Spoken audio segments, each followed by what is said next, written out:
The second part of the Pope's pilgrimage through Iraq's martyred cities was in Qaraqosh, which Christians call Baghdeda. It's home to the country's largest Christian community.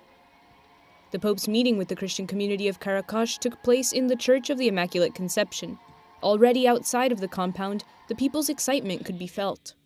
Some of them carried the weight of past tragedies on their shoulders, and some survivors shared those experiences with the Pope. The cameras barely showed their faces, but their voices could be clearly heard. That morning, we were doing the usual things, and the children were playing outside.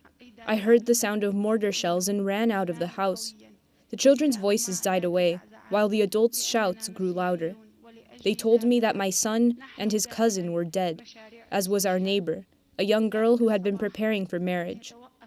My faith tells me that my children are in the arms of Jesus Christ our Lord, and we, the survivors, try to pardon the aggressor, because our teacher, Jesus, forgave his executioners.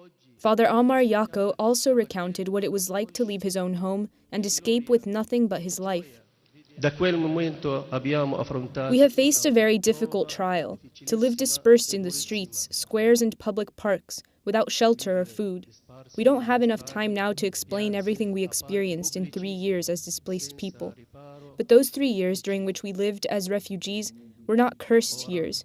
Rather, they were years blessed by the Lord. Pope Francis listened attentively to them. He was struck by their stories. Una cosa che ha detto la signora Doa mi ha commosso. Ha detto che il perdono è necessario da parte di coloro che sono sopravvissuti agli attacchi terroristici.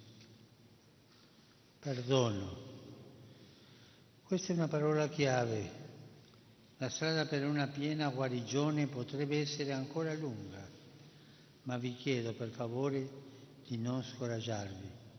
The Church of the Immaculate Conception, where this meeting was held, was used as a firing range by fundamentalists. It was later rebuilt and has become a symbol and reminder that renewal is possible. However, the church was not completely rebuilt. They didn't rebuild the area with the saint statues terrorists used for target practice. They left it untouched, so that the walls riddled with bullet holes could stand as a silent witness of the event and as a sign that Christians forgive their attackers.